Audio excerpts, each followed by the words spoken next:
Sejam todos bem-vindos a mais um estudo da lição. Hoje, terça-feira, dia 18 de agosto, nós vamos estudar o Ministério de Cura de Jesus, a primeira parte. E para isso nós temos aqui os nossos amigos de sempre, pastor Ricardo, pastor Lucas, e essa semana temos o privilégio de ter o nosso amigo, pastor João, distrital aqui no Distrito de Guadalupe, da Associação Rio Sul, está juntamente conosco estudando e compartilhando a palavra de Deus. Se você está gostando desses vídeos, nós convidamos você então a curtir e compartilhar com seus amigos, com os interessados que têm estudado a palavra de Deus com você. Aquilo que você tem aprendido aqui conosco, você pode deixar nos comentários também.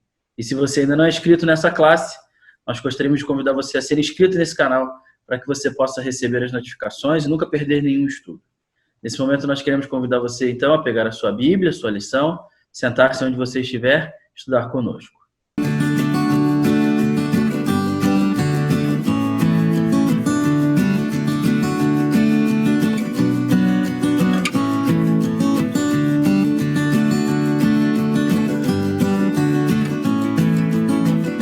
Muito bem, amigos, para iniciarmos então o estudo deste dia, nós queremos convidar o pastor Ricardo então para fazer uma oração. Pastor Ricardo. Ok, vamos orar. Obrigado, querido Deus, pela tua companhia, tua presença entre nós. Queremos te agradecer pela tua proteção nesse período que ainda estamos passando de pandemia. E queremos te pedir nesse momento a iluminação do teu Santo Espírito para compreendermos as verdades da tua palavra. Esteja conosco nesse momento. Eu te peço essas bênçãos em nome de Jesus. Amém. Amém. Muito bem, então, o Ministério de Cura de Jesus, a primeira parte, vai trazer aqui duas situações interessantes do Ministério de Cristo, para que nós possamos analisar a relação que existe entre esse restabelecimento físico e mental, né, das situações que são agravadas na vida, com a conexão ou a reconexão e a conciliação entre ser salvo por Cristo Jesus através desse ministério. Então, para começar, até citando a primeira história e desenvolvendo os temas, pastor João, comenta para a gente um pouquinho essa história de Mateus capítulo 9, de 1 a 7, para a gente poder elaborar então algum raciocínio. Com certeza, amigo. Essa história é inspiradora, né? O primeiro detalhe que a gente vê aqui é a dedicação desses amigos de levar o paralítico até os pés de Cristo.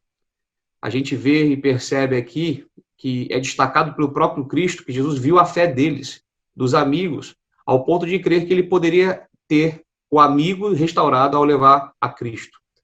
Essa parte da cura de Jesus, ela causou uma grande polêmica na história de Mateus, e também Marcos comenta um pouco, porque os presentes estavam ali, as pessoas, os escribas e fariseus, começaram a questionar não a cura, mas o perdão de pecados. Então a gente vai ver nesse momento agora que as pessoas perceberam que havia uma conexão entre a cura física e o perdão de pecados.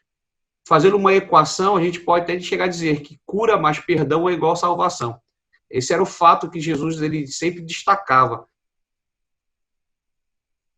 Do paralítico chama a atenção isso, e no final ele faz aquela máxima declaração: levanta-te e anda, que a tua fé te salvou. Então, Jesus ele passou por cima do preconceito, da opinião já pré-concebida daqueles líderes religiosos, mas principalmente mostrou que ele tinha autoridade para perdoar pecado e muito mais ainda também para curar as pessoas que chegavam com ele com fé ou que eram levadas a ele.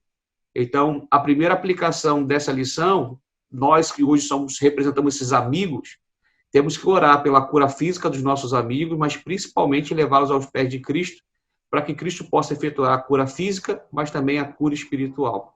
Que essa lição nos inspire principalmente a agir da mesma forma e vermos os nossos próximos restaurados pelo poder de Deus. Muito bem, João. Cara, que colocação interessante. Muitas vezes nós estamos intercedendo por situações físicas, nos esquecemos que o alvo maior da vida e da carreira cristã é levar pessoas aos pés de Jesus. Pastor Ricardo, eu sei que você separou um comentário a respeito do que o pastor João já deliberou com a gente aqui. Apresenta para nós, por favor. Sim, o texto é do livro Caminho a Cristo, exatamente a página 50, e eu gostaria exatamente de ressaltar essa sentença de Cristo, que ao curar fisicamente, ele declara perdão de pecados, né? Para que saibais que o Filho do Homem tem autoridade para perdoar pecados, ele disse: levanta, toma o teu leito e vai para casa. Então, Jesus usa uma sentença de perdão de pecados para curar uma doença física. E a gente vê aqui essa completude, né? O interesse de Deus em fazer uma obra completa, cura completa. E o texto diz assim, ó, Jesus curou as pessoas das suas enfermidades quando elas manifestaram fé em seu poder. Ele as ajudava naquilo que não conseguiam enxergar, inspirando-as a nele confiar quanto às coisas que não conseguiam ver, levando-as a crer no seu. Foi o que disse claramente ao curar o paralítico, para que saibais que o Filho do Homem tem sobre a terra autoridade para perdoar pecados. Disse então, levanta-te, toma o teu leito e vai para a tua casa. Um texto muito interessante que fala sobre o genuíno interesse de Deus, claro, além de curar fisicamente, mas Cristo vai ao centro, ao cerne, que é a cura espiritual para a libertação do pecado. A maior cura que podemos ter. É verdade. Sem essa libertação, nada vai adiantar a restauração física se nós não formos libertos do pecado e salvos por Jesus.